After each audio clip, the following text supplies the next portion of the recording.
Boa noite. Boa noite. Que a paz de Jesus esteja com todos nesta noite abençoada, em que mais uma vez podemos vir aqui refletir, pensar um pouco sobre algumas passagens do Evangelho. O tema da noite, acredite em sua cura, me ocorreu há algum tempo atrás, quando refletia sobre algumas dessas passagens do Evangelho que nós vamos ver hoje.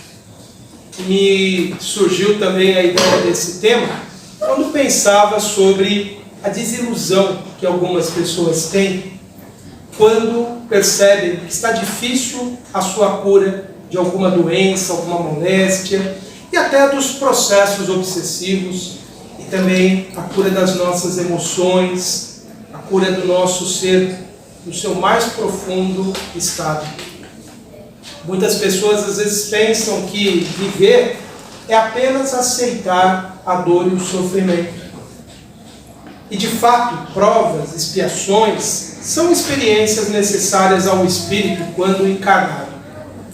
De fato, todos nós teremos algo a levar até o nosso último dia aqui na Terra. Talvez uma enfermidade, talvez uma limitação pessoal, talvez uma dor emocional.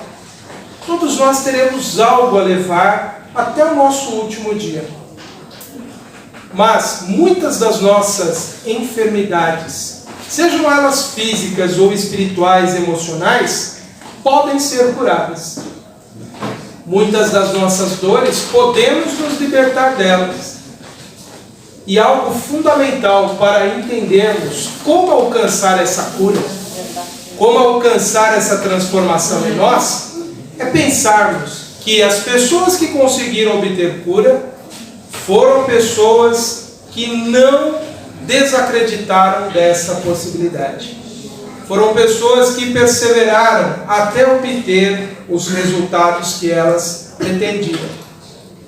Talvez no íntimo estivessem ali certas disso, de que um dia elas resolveriam o seu problema. Eram pessoas que nunca perderam a esperança. E eu vou convidá-los a fazermos como se fosse uma viagem no tempo. Voltar àquele período inesquecível da história da humanidade. Alguns momentos de pessoas que vivenciaram com Jesus uma experiência muito profunda, muito forte, algo que realmente produziu mudanças em suas vidas. Então eu quero convidá-los a essa viagem, a essa volta, a esse tempo, que, para aqueles que têm a vaga ideia do que representou a passagem de Jesus aqui na Terra, já é um momento de grande emoção. Já é um momento extraordinário de pensarmos que pessoas tiveram essa vivência. Agora, o quanto seria para nós gratificante se nós tivéssemos tido esta oportunidade de ter estado vivenciando esses momentos incríveis com Jesus. Será que nós um dia poderemos ter uma vivência tão profunda assim? Será que um dia nós poderemos estar um pouco mais próximos de Jesus? Será que um dia nós estaremos em condições de ter a sua presença, pelo menos alguns metros de nós, para que nós possamos contemplá-lo? Nós, como espíritas, nós sabemos que os espíritos, por mais elevados, por mais evoluídos, ainda que sejam espíritos puros, como é Jesus, se compadecem profundamente de todos os seres que estão na retaguarda. E a sua atenção, o seu amor, está sempre voltado para a grande e maravilhosa criação divina. Então, quando Jesus diz que 2 ou mais pessoas se reunindo em seu nome, Ele estaria ali presente, esse encontro com Jesus pode ser sim real, pode ser sim realizável, não fisicamente, mas pelo Espírito perceberemos a presença do Mestre. Mas para que isso aconteça, precisamos realmente estar reunidos em seu nome, que é algo muito mais profundo do que isso, que as pessoas às vezes falam, em nome de Jesus, cumpra tal coisa, em nome de Jesus eu te curo. É algo muito mais profundo. Estar reunidos em nome de Jesus é nós tentarmos realmente apagar do nosso ser todos aqueles sentimentos antagônicos ao amor. É tentarmos deixar de lado as nossas rivalidades, as nossas pretensões, as nossas ambições. É não estarmos preocupados com nada além do que aquele momento em que certamente, se nós estivermos com o pensamento voltado ao alto, nós teremos sim a presença do Mestre em nossas vidas. E quem sabe nós, nos esforçando intensamente em nossa trajetória evolutiva, em nossa caminhada, possamos um dia ter a grata, a maravilhosa experiência de estarmos a alguns metros de Jesus, como Eurípides Barçanufo certa vez pôde estar. Numa região esplendorosa do mundo espiritual, pôde ver a alguma distância Jesus.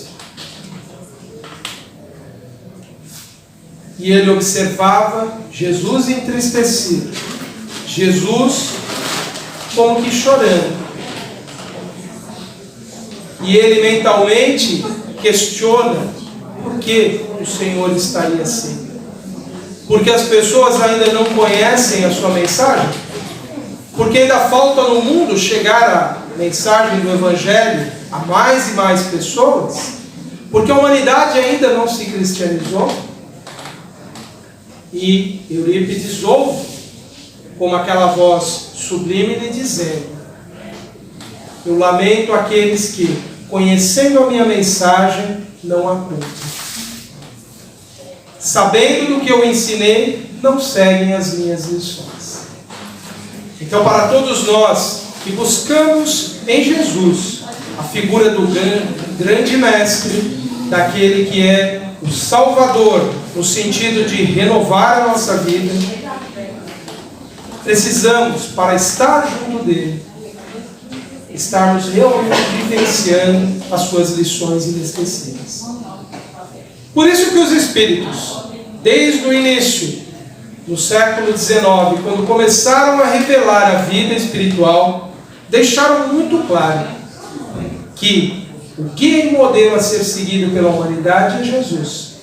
Por isso que no Espiritismo falamos tanto de Jesus, porque ele ainda é o modelo a buscarmos seguir para alcançarmos a perfeição. Vamos, através da nossa recordação desses momentos, dessas pessoas que vivenciaram com Jesus, e perceber o quanto elas puderam valorizar esse encontro de Jesus para obterem a cura que tanto desejavam. E a primeira história que eu quero trazer à memória de vocês, relembrá-los, é a da mulher hemorrágica. Uma mulher que por muitos anos tinha uma hemorragia permanente, um sangramento contínuo. E essa mulher, observando Jesus passar em meio à multidão, pensou: se eu puder ao menos tocar nas vestes do Mestre, eu serei curada. Ela tinha tanta convicção de que ela conseguiria, e ela o fez. Imagine uma pessoa que tem sangramentos constantes, o grau de debilidade física que essa pessoa tem. Imagine o quanto ela se sente prostrada todos os dias, porque toda a energia que ela tem no seu corpo se esvai no sangramento. Mas ainda assim, ela acreditou e foi em busca daquilo que ela acreditava ser necessário para obter a cura. E ainda mais, ela entendia que bastaria ela tocar nas vestes de Jesus e ali ela conseguiria a cura. E realmente ela conseguiu, como vocês bem sabem. Essa não é uma passagem pouco falada do Evangelho. Todos gostam de falar muito dela porque ela é muito significativa. Ela é muito emblemática. Ela nos traz esclarecimentos importantíssimos sobre o poder da fé na obtenção da cura. E essa mulher, ao tocar nas vestes de Jesus, provocou em Jesus uma reação, que foi a de perguntar para os discípulos: quem me tocou? Eu sinto de mim saindo a virtude. Ele sabia que algo tinha saído do seu corpo. Veja, nesta situação, Jesus não teve uma ação da sua vontade para que aquela mulher se curasse. Era apenas a vontade dela para obter a cura. Isso nos leva a pensar o quanto nós, quando procuramos um tratamento, até mesmo um tratamento convencional médico, o quanto realmente nós queremos a cura. O quanto realmente nós estamos dispostos a dar algo de nós para obter a cura. Porque muitas vezes a gente até vai ao médico, até procura um tratamento. Às vezes a gente até vai ao tratamento espiritual destinado à cura. Mas a gente, será que está querendo ser curado realmente? Será que a gente dá algo de nós, de todas as nossas forças, para obter a cura? O que aquela mulher estava dando naquele momento não era apenas o seu esforço de chegar até o local. Era de acreditar que sim, ela poderia ser curada. De fato, ela conseguiria. E assim aconteceu.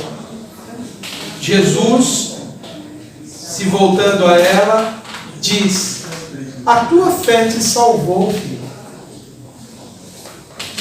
Deixando muito claro que se ela não tivesse esse componente de acreditar realmente de que ela poderia ser curada, aquele poder de Jesus, aquela virtude, como diz o texto do Evangelho, não se expressaria nela.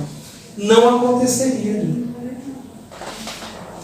Isso nos faz pensar que muitas vezes, quando nós nos dispomos a receber um tratamento espiritual, que muitos acham simples, como um passe, mas não é.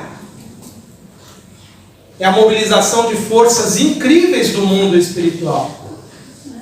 Mas que muitas vezes, quando nós nos sentamos lá na cadeirinha e nos preparamos para receber o passe, não temos aquele estado de alma profundo, receptivo, como essa mulher tinha. Não temos aquela disposição de realmente receber tudo aquilo que nós precisamos, de realmente obter a cura. Porque muitas vezes nós temos um estado de dúvida. O que essa pessoa está fazendo aí, me impondo as mãos ou movimentando as mãos próximas de Deus? Será que isso funciona mesmo? A minha amiga falou que para ela deu certo, mas será que vai funcionar para mim?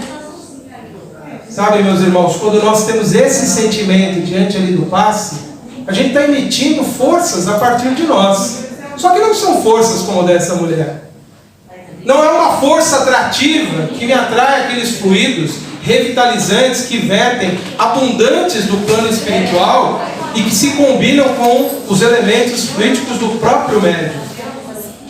Quando nós estamos ali no passe, nós sequer duvidamos da eficácia dele, nós criamos como que uma força repulsiva.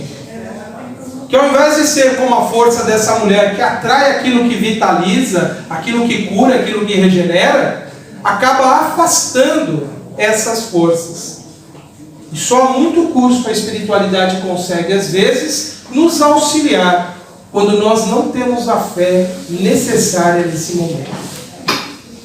Há inúmeras pessoas que obtiveram, sim, a cura a partir de um tratamento que é chamado simples, um passe semanal, mas conseguiram obter a sua cura. Não precisaram de nada mais extraordinário, nada mais fora do comum. Mas é porque eram pessoas que tinham a fé como a da mulher hemorrágica, capaz de atrair a virtude, o poder, que hoje nos nossos dias sabemos que é um magnetismo que, combinado do humano com o espiritual, produz essa força que vitaliza, que renova. Então, se nós quisermos realmente a nossa cura, precisamos acreditar, precisamos ter essa força atrativa de realmente confiar que ali há forças poderosas sendo mobilizadas ao nosso favor. Mas elas não serão tão extraordinárias quanto o magnetismo de Jesus. Elas não serão tão profundas e elas precisarão ser repetidas. Porque como o magnetismo de Jesus, pelo que sabemos, apenas Ele o possuía. Nós estamos ainda em um longo processo para um dia, como Ele mesmo falou, fazermos coisas tão incríveis quanto Ele fez. Outro episódio fantástico é o do cego de Betsaida. Um homem que apresentava cegueira há muito tempo, e Jesus ali chama aquele homem, tira da aldeia e o leva para longe. Jesus, num primeiro momento, o que ele fez? Ele cuspiu na mão e passou nos olhos do homem. E impôs as mãos. Tinha perigo de Covid? Não tinha, gente. A saliva de Jesus naquele momento foi a matéria física que ele utilizou para produzir uma transformação nela, tornando-a um medicamento. Jesus tinha o poder de operar essas transformações, de transubstanciação de matéria, de converter uma matéria em outra. E no seu magnetismo, ele conseguiu iniciar o processo de restabelecimento de visão daquele homem. Mas no primeiro momento, o homem não viu nitidamente. Ele via as pessoas ali ao redor e pensava que eram como se fossem árvores, porque não tinha figura humana bem definida. E ali então Jesus mais uma vez impõe as mãos sobre ele, até que aquele homem recobre completamente a sua visão. Nessa passagem também há fé. Porque imagine, você é apresentado a alguém e essa pessoa saia da multidão, venha comigo para um outro local, isolado, somente nós dois. Naquele momento, aquele homem confiou também naquele tratamento que Jesus propunha. Se ele achasse muito esquisito, Jesus cuspir na mão e passar no olho dele e ficasse com nojo, mas não, ele se entregou completamente àquilo. Era tanta fé que ele acreditou que aquilo poderia de fato curá-lo. E assim aconteceu. Mas por que Jesus não o curou ali no meio das pessoas na aldeia?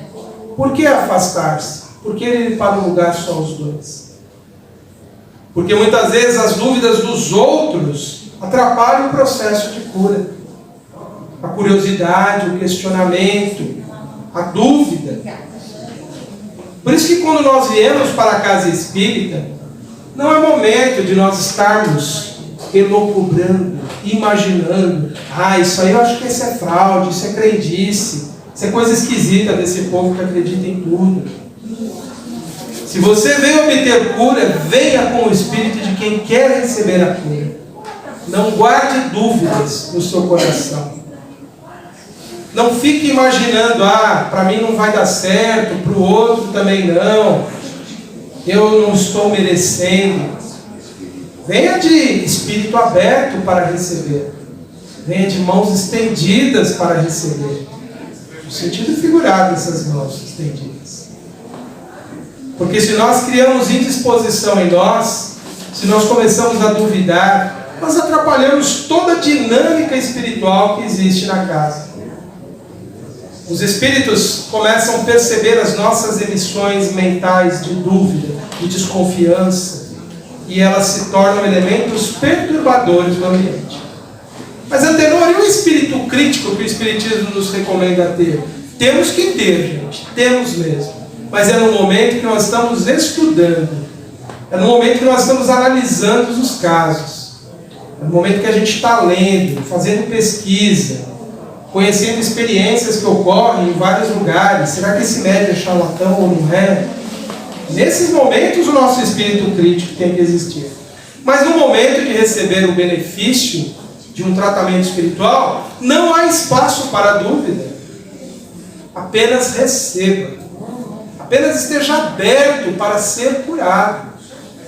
Não produza você as forças antagônicas que vão impedir os espíritos de te curar. Outro episódio bem marcante, o do paralítico de Cafarnaum. Ele então, vendo a fé das pessoas que trouxeram aquele homem acamado, que nunca tinha andado, e que inclusive precisaram descê-lo pelo telhado, porque a casa toda estava cercada, ele nem conseguia entrar. E aí então, Jesus vendo a fé deles, e isso nos faz pensar o quanto a fé de todos nós é importante no momento de obtermos a cura, obtermos aquilo que nós tanto desejamos.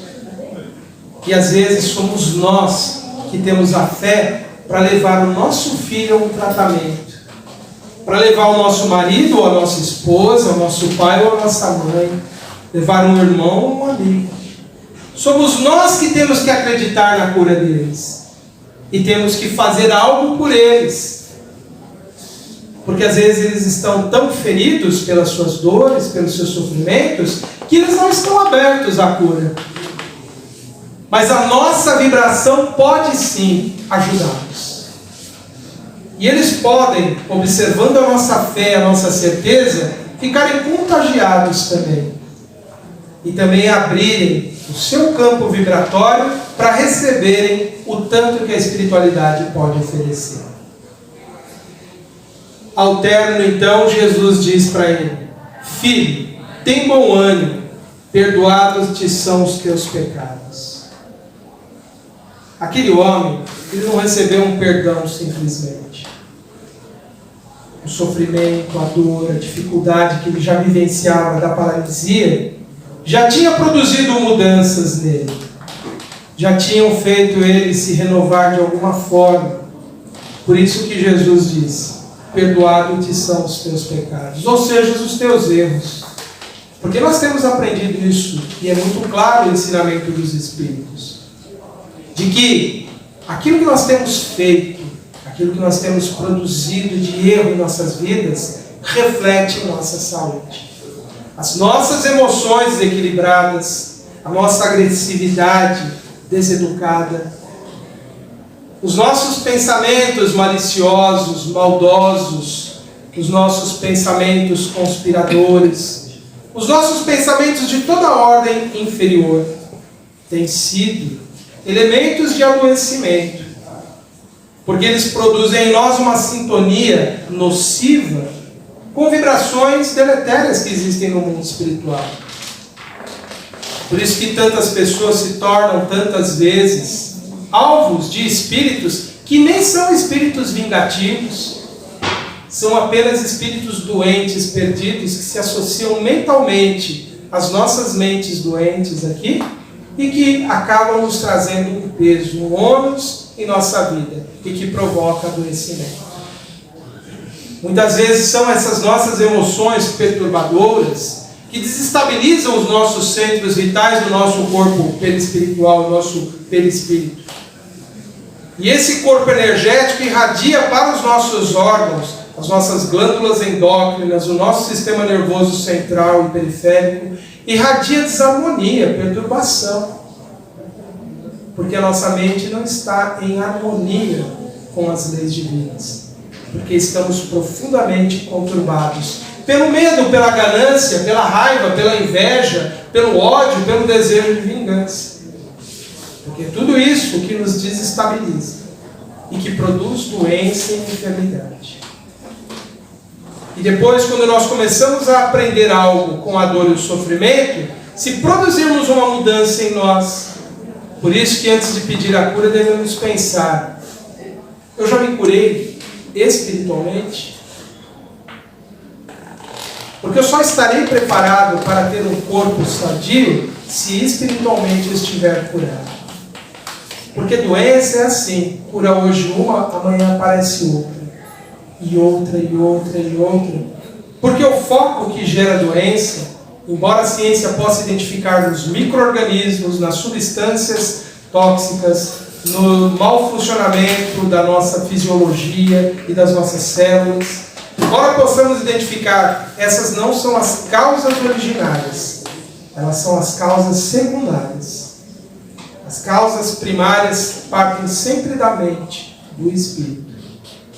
Então, curar-se é algo muito mais profundo do que matar uma bactéria no seu corpo, inativar um vírus ou regularizar o funcionamento de um órgão. Curar-se passa antes por harmonizar a sua mente com as leis divinas. E este homem teve os seus pecados perdoados porque ele fez esse processo de transformação e renovação diante da dor.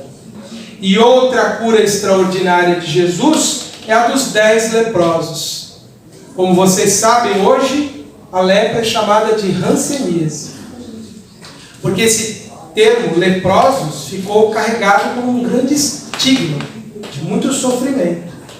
Até alguns anos atrás, existiam as colônias onde os hansenianos, ou como antigamente chamavam os leprosos, eram isolados da sociedade. Sofreram muito nesse processo de segregação, de afastamento da sociedade. E naquele tempo de Jesus, eles também eram afastados, viviam longe das cidades e dos povoados, porque era uma doença que transmitia com muita facilidade. E esses leprosos chegaram a Jesus e gritaram para ele de longe: Mestre, nosso mestre, cura-nos, salva-nos. E Jesus assim o fez. E apenas um deles se voltou a Jesus para agradecer. E aí Jesus perguntou: cadê os outros 9? Somente um, e ainda um samaritano veio me agradecer. Sabe por que Jesus destacou o fato daquele homem ser samaritano? Porque os demais, naquela época, viam os samaritanos com uma imagem de pessoas fora da lei de Moisés, contrários àquilo que Deus tinha ensinado.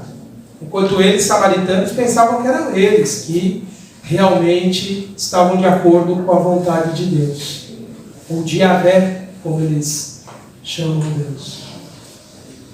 Mas Jesus destacou ali que o que realmente importa não é se você segue uma religião que é considerada certa ou errada.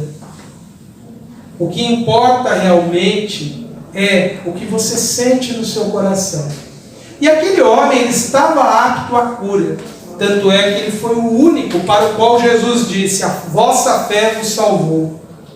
Porque ele tinha o espírito, o estado de gratidão. Ele foi capaz de se voltar e agradecer àquele que o curara. Os outros 9, sabe lá Deus se não terão que passar, sabe lá Deus se não teriam que passar por novas experiências de dor e sofrimento. Porque a eles ainda faltava uma virtude fundamental que revela equilíbrio em nossa vida. Que revela se realmente estamos aptos a receber boas coisas. É se somos gratos por tudo que nós já temos. E há mesmo pessoas que acreditam que nós temos que ser gratos até pelo que ainda não temos, porque um dia teremos. E é esse estado de abertura para agradecer a Deus por tudo que nos harmoniza, nos pacifica e nos torna aptos a sermos curados.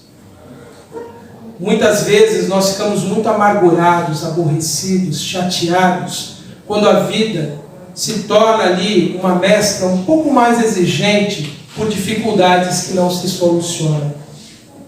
Uma doença que não é curada, uma dificuldade que não é superada, uma carência que não é suprida, e nós começamos a guardar a revolta em nós. Começamos a guardar um certo descontentamento com a vida. E esquecemos todas as outras belezas, todas as outras dádivas que Deus nos oferece. E não temos esse estado de gratidão, de dizer obrigado, Deus, por tudo que eu tenho. Ainda que eu esteja numa cama imobilizado, eu tenho a cama. Ainda que no meu lar falte muitas coisas que eu considero fundamentais, ainda tenho o meu lar. Muitas vezes nos falta esse estado de gratidão pela vida e que nos inviabiliza a receber mais, porque não estamos valorizando o que já temos. Por isso que quem quiser encontrar a cura, desenvolva em si a verdadeira gratidão. Não é sair falando obrigado a Deus o tempo todo, não é ficar escrevendo nas mensagens do WhatsApp gratidão com mãozinha, não é isso, gente. É algo muito mais profundo. É realmente a gente ver o brilho do sol e se sentir feliz de ter esse brilho do sol. É você, se você tem um animal de estimação e ele vem afetuoso, amoroso, um pouquinho interesseiro pelas coisas que a gente faz por eles, mas você se sentir grato de ter aquele ser na sua vida. É você ter vindo a uma reunião como essa e ter a gratidão de nós podermos estar aqui em paz. E podermos estar aqui confortavelmente abrigados, consolados, assistidos, amorosamente acolhidos. É quando você retornar ao seu lar, apesar de poder encontrar lá talvez alguém que ainda é um desafio na sua existência, você se sentir grato por estar no Senhor. É você reconhecer o valor de tudo que já tem. E é algo que nós podemos treinar. Pensando, refletindo, comparando a nossa vida com a dos outros, percebendo quantas coisas nós já podemos usufruir que muitos sonham um dia poder conquistar. A gratidão nos capacita a recebermos mais, mas nunca podemos fazer por interesse. Eu vou agradecer a Deus porque Ele vai me dar mais. Esse é o pensamento da criança. Primeiro nós vamos ser desinteressadamente gratos. E tudo vai fluir como deve ser. E ainda o episódio do homem da mão seca. Um homem que tinha a sua mão totalmente atrofiada, ressequida. E Jesus o curou num sábado na sinagoga, para provocar os fariseus. E Jesus insistia em fazer as curas no sábado. Que era justamente o momento que as pessoas podiam parar de trabalhar, poder ir a um lugar que era sagrado para eles, aquele momento na sinagoga. Era um momento que as pessoas estavam propícias a receberem a cura, porque estavam se ligando à sua forma de espiritualidade, de interpretá-la naquela época. Mas Jesus também fazia no sábado, porque era uma forma de confrontar as crenças infantis que os fariseus e os outros judeus insistiam em conservar, achando que alguém não poderia ser curado no sábado, porque o sábado supostamente Deus teria descansado. E em certa ocasião, numa dessas curas, Jesus falou mesmo assim: o meu Pai trabalha até hoje. Então Deus nunca descansou no sábado. Isso foi uma necessidade daquela época, de que as pessoas não fossem tão exploradas, que tivesse pelo menos um dia da semana que ninguém faria nada, para que as pessoas, por exemplo, pudessem ter uma pausa para a sua recuperação física e também para a sua vida religiosa, para a sua espiritualidade. Por isso que aquilo vinha desde tradições muito antigas do tempo de Moisés. Havia a necessidade de uma parada. Mas Jesus, quando curava no sábado, era para mostrar, olha, o mais importante não são essas convenções religiosas. O mais importante é o bem que você está fazendo nesse momento. E esse homem, ele estava lá na assembleia, na sinagoga, e Jesus o chamou. Vem aqui para o meio. Aquele homem, ele poderia ter medo da censura que os outros fariam. E vocês acreditam que tem gente que não procura um tratamento espiritual porque tem medo de que a família vai recriminar? Às vezes o filho está doente, precisando de um atendimento que é só na casa espírita que vai ser possível fazer. Mas a pessoa, por questões religiosas de familiares. Não vou levar meu filho lá, porque a minha bisavó, que ainda está viva, ela é muito devota, ela vai ficar escandalizada se eu levar ele lá no centro espírita. Aquele homem não teve medo da censura dos demais ali na assembleia, ali na sinagoga. Quando Jesus falou, venha para o meio, ele foi. Ele não recusou a cura por questões de conveniência, por questões de não desagradar as pessoas ali. Ele não ficou preocupado com o julgamento dos outros. Nós vemos uma sociedade livre, em que nós podemos professar a nossa fé, não temos que ter vergonha nem medo de dizer, eu sou espírita e eu vou tomar passe sim, faço o evangelho no lar. Estou procurando emprego, e aí me falaram de uma grande escola em São Paulo, mantida por uma instituição protestante, e a pessoa falou assim, só não coloca no seu currículo que você é espírita, porque lá, embora eles digam que não tenham preconceito, eles só contratam católicos e protestantes. Eu seria um traidor de Jesus se hoje eu fizesse isso, omitir a minha religião, por causa de conveniência ou interesse. Teve gente que na história do cristianismo morreu porque disse que era cristão. E hoje na nossa sociedade, se a gente se esconde com vergonha, com medo de perdas, que testemunho é o nosso hoje? Se o que a gente perde não é a vida, é só mais uma oportunidade, mas que Deus vai abrir outras portas. Ou eu vou ter vergonha de dizer, não, eu vou sim na casa espírita. Só por ter esse medo, esse receio, a gente já cria forças bloqueadoras em nós. Que mostra o quanto a nossa fé ainda é pequena e o quanto ela não nos movimenta, o quanto ela não nos mobiliza realmente na defesa dela. Então não tenhamos medo de dizer aquilo que nós somos, sentimos, aquilo que acreditamos. Porque aquilo que realmente nós acreditamos, e quando aquilo toma conta de nós, é uma força poderosa e transformadora de nossas vidas. Eu não posso acreditar, dizer que eu acredito apenas da boca para fora. Tem que ser interno, tem que ser verdadeiro. E eu não posso ter medo de manifestar o que eu acredito. Porque eu bloqueio em mim o poder transformador da fé quando eu, por medo, me retraio. Quando eu, por medo, não manifesto o que eu acredito realmente. Então não se sinta com medo, com vergonha de absolutamente nada por vir ao tratamento.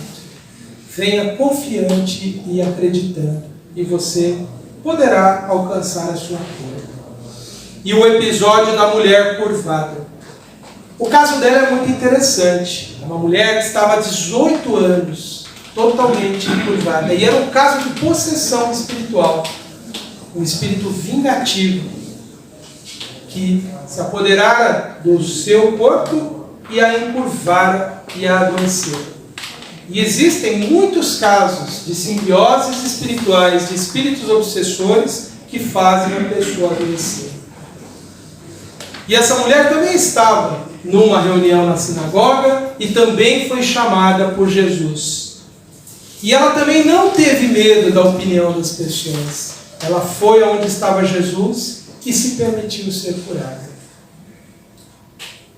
E a sua enfermidade, que era de natureza espiritual, havia sido ali eliminada. E Jesus disse a ela, você está livre da sua enfermidade. E mais uma vez, aqueles homens preocupados com as suas tradições, as suas crenças, ficaram recriminando e tramando contra Jesus, porque ele curara não estava. E mais uma vez Jesus mostrou. Não fica preocupado com as convenções do mundo. Não fica preocupado com a opinião alheia. Se você crê, se você confia, vá. E aceite aquilo que você merece receber. Mais uma vez Jesus mostrando que nós não podemos ter dúvida em nenhuma instância da nossa vida, em nada. quando nós estamos buscando a nossa cura.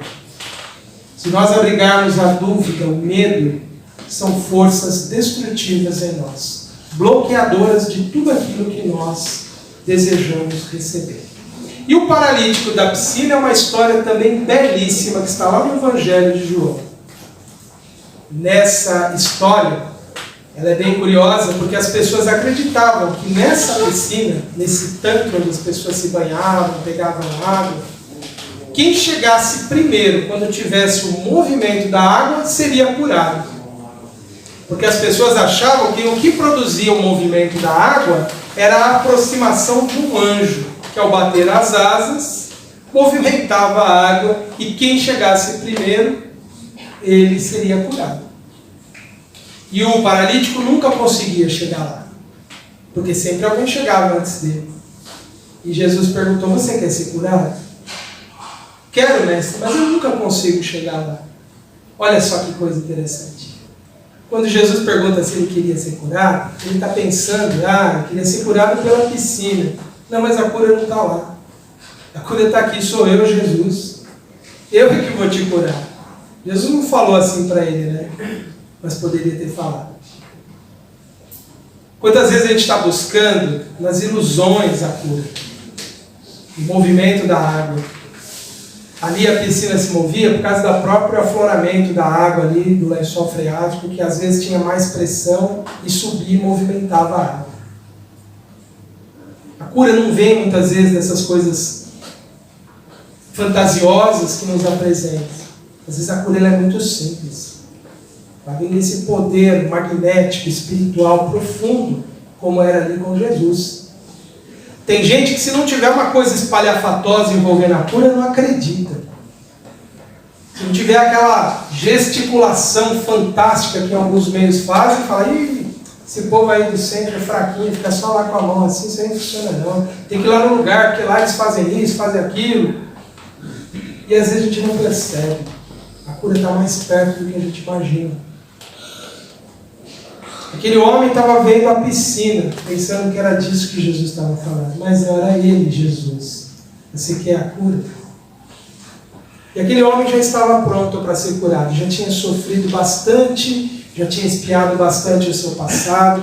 Só que Jesus, quando concluiu a cura dele, mais tarde, reencontrando ele no templo, porque essa cura também foi no sábado, os fariseus, os sacerdotes ficaram escandalizados também, mais uma vez, por que Jesus insiste em curar no sábado. Quando Jesus encontra esse homem de novo no templo, fala para ele: olha, não peques mais no futuro, para que não te aconteça coisa pior. É por isso que muitas vezes a gente volta a adoecer na vida. Porque a gente volta pelo pensamento a se ligar às causas do adoecimento. A gente custa curar uma gastrite, uma úlcera, e depois que está curado, volta àquele estado de irritação, de nervosismo, de agitação, e volta a adoecer novamente. E a doença vai procurando lugares no nosso corpo em que se manifesta. Por isso que nós devemos sempre buscar essa saúde integral, que é a da mente, do corpo. A mente está sediada no espírito.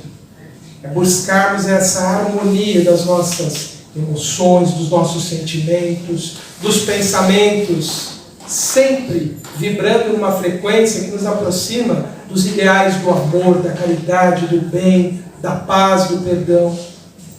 E preservarmos o nosso corpo dos abusos que nós cometemos. Porque aquilo que nos faz adoecer é decorrente sempre das nossas ações, dos nossos pensamentos, das nossas incoerências, da forma agressiva como nós lidamos com a nossa vida e a vida do nosso próximo. Nós, muitas vezes, a pretexto de sobreviver, de se alimentar, nós ferimos e machucamos. E contribuímos com uma indústria que fere, machuca e oprime os nossos irmãos animais. E a gente não percebe que essa forma destrutiva, voraz que nós temos de lidar com a natureza, com os animais, também é causa de doença. Também nos faz adoecer. Nós sabemos como o nosso alimento é produzido?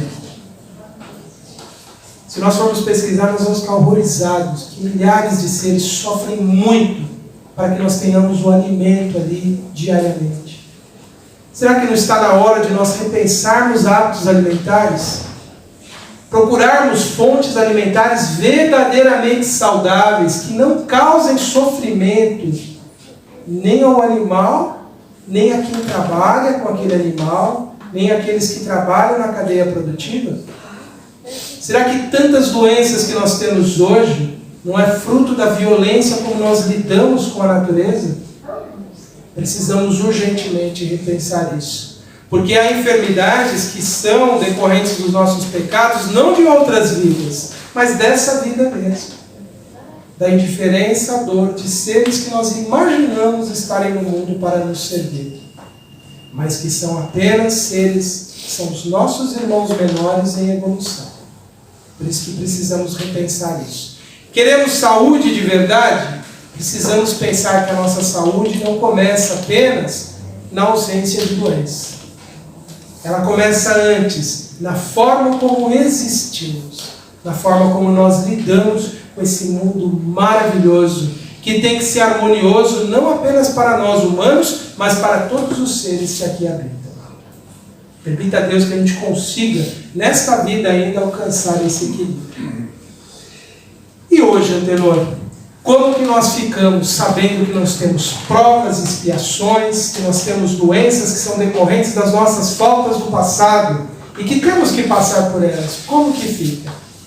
Para isso eu quero trazer a vocês o conhecimento que esse senhorzinho aqui, tão simpático, um padre que viveu no século XVIII e que foi um homem muito interessante. A sua história, ela é possível você encontrar na internet, é a do cura ou vigário de Ars, uma cidadezinha perto ali da França. Eu vou tirar ali um pouquinho a história dele, porque eu quero contar antes de a gente ver o texto ali dele. E esse homem teve muita dificuldade para se tornar padre. As pessoas que iam ordená-lo nem acreditavam que ele tinha todas as qualidades para ser um padre. E deram para ele essa cidadezinha, que era uma cidadezinha assim, desprezada por todos os outros padres. Ninguém queria ir para lá. Sabe por quê? Lá, as tabernas, os bares da época, eram muito mais frequentados do que a igreja. E era uma cidadezinha que tinha poucos habitantes, um vilarejo, gente briguenta, gente de má índole, cheios de problemas. E ele, um homenzinho franzino, tranquilo, mas profundamente caridoso e amoroso. Um sacerdote que realmente entendia de evangelho, porque ele vivia aquele evangelho. E ele conseguiu reverter as condições daquela população, porque a sua influência era muito benéfica.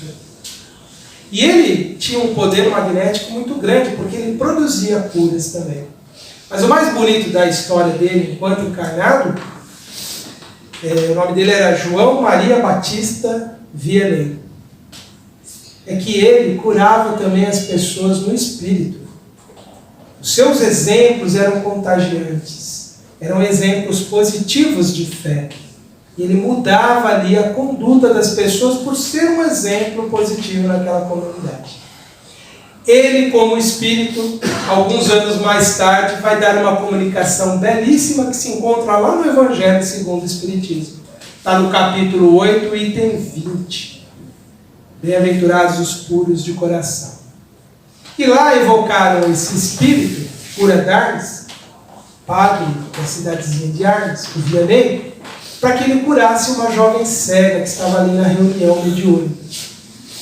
Ele traz aquela dissertação belíssima, que depois eu aconselho que todos leiam, mas eu vou destacar aqui duas coisas importantes que ele falou. Se me permitem, eu vou ler com vocês. Olha, nas vossas aflições, voltai sempre os vossos olhos para o céu e dizei do fundo do vosso coração. Sabe o que significa a expressão do fundo do vosso coração? Com toda a sua vontade, todo o seu querer, todo o seu ser. O coração é o símbolo disso, do mais profundo de nós. Meu Pai, e podemos agora até dirigir como uma prece nossa a Deus, tá? Eu vou fazer isso. Meu Pai, curai-me, mas fazei que minha carne seja castigada, se necessário, para que minha alma se eleve para vós com a brancura que possuía quando a criastes. Após esta prece, meus bons amigos, que o bom Deus sempre ouvirá, aquilo que vai do fundo do nosso coração, Deus sempre ouve. A força e a coragem vos serão dadas, e talvez também a cura que temerosamente pediste, como recompensa da vossa abnegação. Entende o que ele fala aqui? É isso, gente. Antes de querer a cura de uma doença, queiramos primeiro a cura do nosso ser. A cura da nossa emoção, a cura dos nossos pensamentos, a cura dos nossos desequilíbrios mais profundos. Queiramos primeiro alcançar um estado de maior pureza em nós, abandonando o ódio, o ressentimento, a raiva, o desejo de vingança, a ambição desmedida, abandonando de nós essas coisas que, como espíritos, nós sabemos não são necessárias à nossa paz, não são necessárias à nossa felicidade. Queiramos primeiro curar nós mesmos como seres imortais que somos. E aqui ele diz que como recompensa virá a cura do nosso corpo. Esse é o pensamento que ele nos traz e nos faz pensar. E isso está completamente de acordo com aquelas passagens que nós vimos do Evangelho. Aquelas pessoas puderam ser curadas porque antes elas tinham produzido mudanças nelas. Por isso que elas estavam aptas a serem curadas.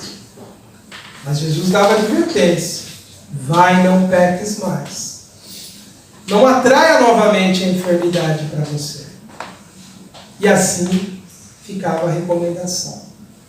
Aqui está também implícita essa ideia de que nós vamos ser curados, mas precisamos preservar a nossa saúde como? Mudando esse nosso jeito de ser. As nossas mazelas da alma. Esses sentimentos conturbados, perturbados que nós temos. É isso que nós precisamos desejar primeiro, antes da cura. E a cura virá como recompensa. E ele, no finalzinho já da comunicação, que depois vocês vão ler na íntegra, ele disse umas palavras para aquela jovem cega que estava ali. Ele fala muitas outras coisas importantes, mas ele fala assim para ela: farei tudo o que me for permitido em teu favor. E é isso, gente. Os espíritos amigos estão aqui presentes, fazendo tudo pelo nosso bem. Tudo que tiver ao alcance deles. Mas tem uma parte que nem Deus faz por nós, que é a nossa parte, a nossa cura. Nosso desejo de querer realmente ser melhor e modificar-se. É isso que limita a ação dos espíritos. Porque aquilo que cabe a nós, eles não vão poder fazer. Por isso que a gente precisa se esforçar para dar uma melhoradinha no nosso modo de ser. Melhorar como seres humanos nas nossas relações, no que nós estamos fazendo nesse mundo. Praticar mais caridade, mais generosidade nas nossas relações, mais paciência, mais condescendência, mais tolerância. Um pouquinho mais do nosso melhor em favor do próximo. E ele disse ainda para ela: olha, mas por tua vez, ora, faça prece. E sobretudo, pensa no que eu venho de dizer-te. Ou seja, queres a cura? Cura primeiro o teu espírito. Mas continua acreditando que todos nós temos esse potencial imenso de alcançarmos essa cura. Está nas nossas mãos. E crendo nós receberemos. Que a paz de Jesus permaneça com todos. Eu espero que todos se sintam muito, mas muito fortalecidos a continuarem perseverando para encontrar essa cura não só do nosso corpo, mas principalmente do nosso ser. Muito obrigado a todos. Fiquem com Deus.